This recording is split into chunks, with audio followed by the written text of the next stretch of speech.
Of course, Die Hard is a Christmas movie. It's silly to pretend it's not. Marie and I are watching through our holiday movie list, which means it's also time for our annual fake movie debate about Die Hard. Folks with lengthy video essays and Reddit posts spitting hot takes, another round of social media dramaturgs debating plot points and belching whataboutisms comparing Die Hard to other movies. Die Hard is not just a movie that takes place during Christmas, it's legit a Christmas movie. Allow me to explain.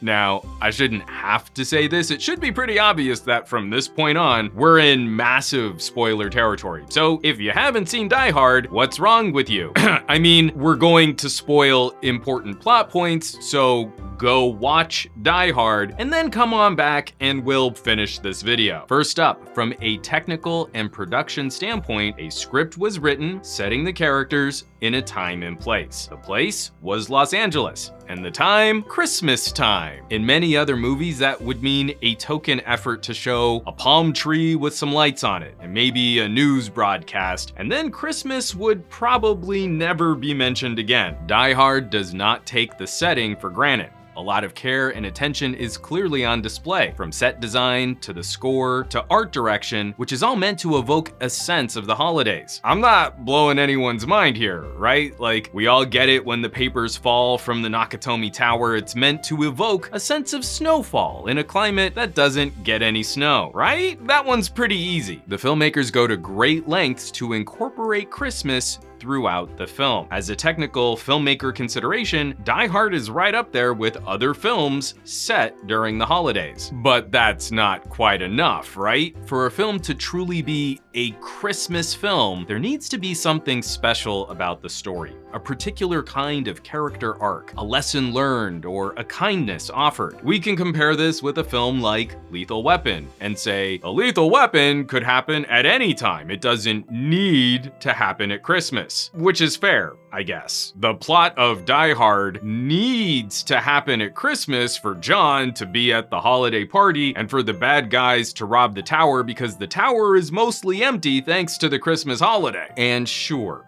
on its surface, that feels like a decent enough argument. But really, we're talking about movies. We're talking about fiction. We could set the action and adventure of Die Hard at any time of the year. So in terms of character and story, I don't think that's really what makes Die Hard a Christmas film. I've seen some generic discussions about themes. Some say Die Hard is a story about family. John has a family, the bad guys are kind of a family, and Al is just starting his family. Die Hard, that's a story about family. I don't know, I was just spitballing. That sounded good in my head. All right, family is actually a part of my argument, but we have to get more specific. Die Hard isn't a story about family in some broad, cheesy Hollywood sense. Die Hard is a story about a marriage. Sure, a lot of things blow up and a lot of people die, but one of the core arcs we explore is the relationship between John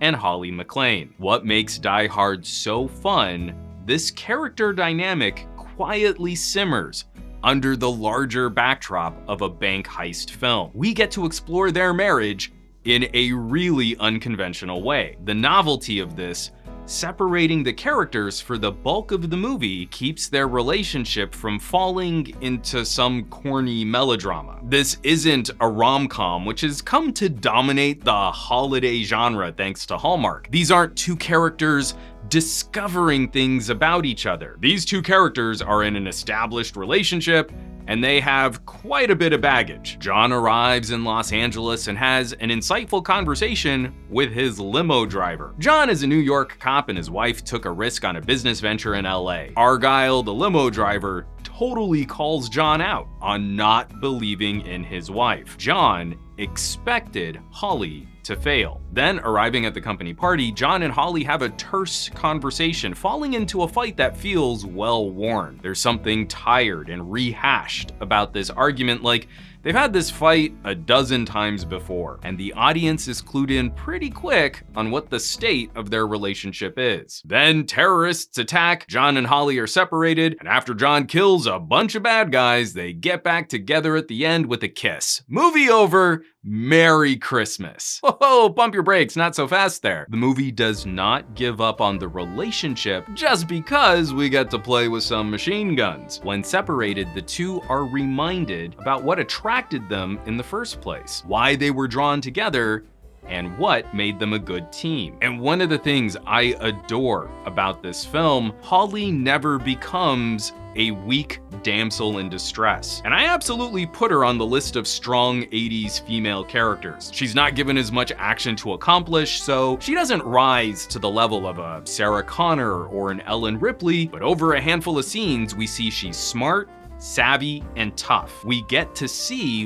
why she's been successful moving out to LA. We're shown in little snippets that she's smarter and more capable than many of her male counterparts at this company. So when we get to one of the funniest moments of the film, after John has interfered with another part of the bad guy's plan, Holly gets a little moment enjoying their frustration. She's earned that moment because there's a wink of understanding. John must be a difficult man to live with, but it's that hard-headedness that probably makes him good at his job and probably made him a faithful companion. We get to see Holly reminded of that character trait, and for what seems like the first time in a long time, Holly wasn't on the receiving end of John's bullishness, so it's endearing and not annoying. It's moments like that peppered throughout the film, continuously investing in the character drama between Holly and John. John actually has some of the emotional hard stuff when he's hurt and vulnerable, when he thinks he might not make it. He's trying to make a pact with Al to pass along a message to his wife. Because we've seen those moments featuring Holly, we can understand why her ambition might have intimidated John. When John is hurt and afraid and talking about his regrets, we've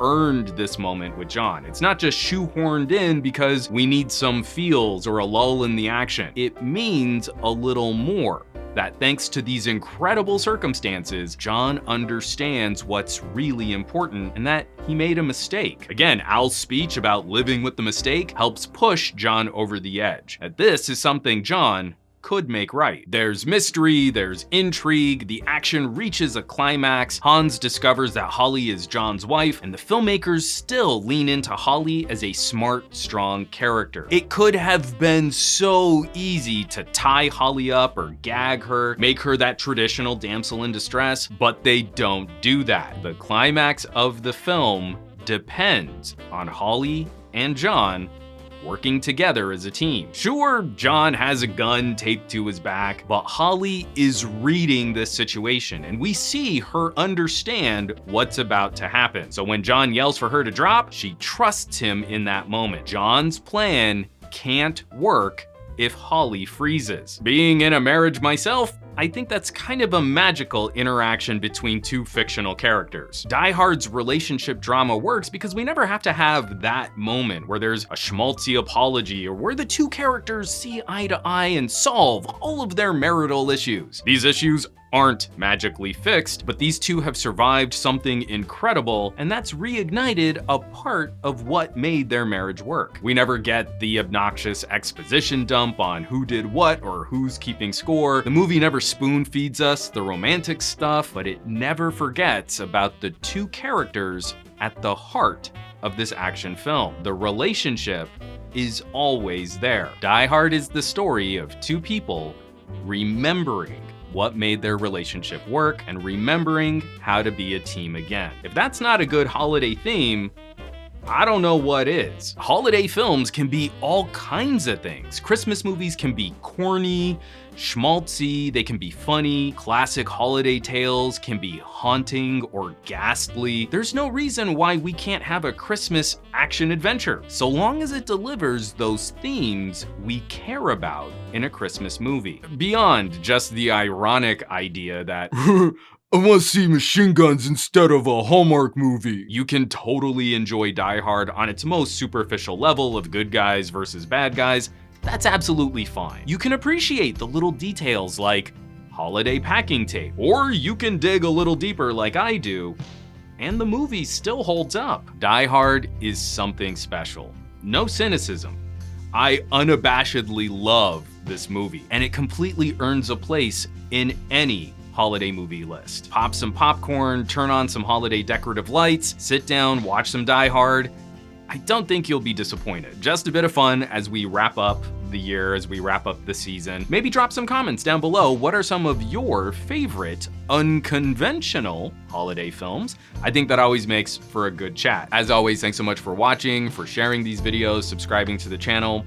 I hope you're safe and warm this holiday season, watching some great films and eating some good food. From my family to yours, happy holidays, and I'll catch you all on the next video.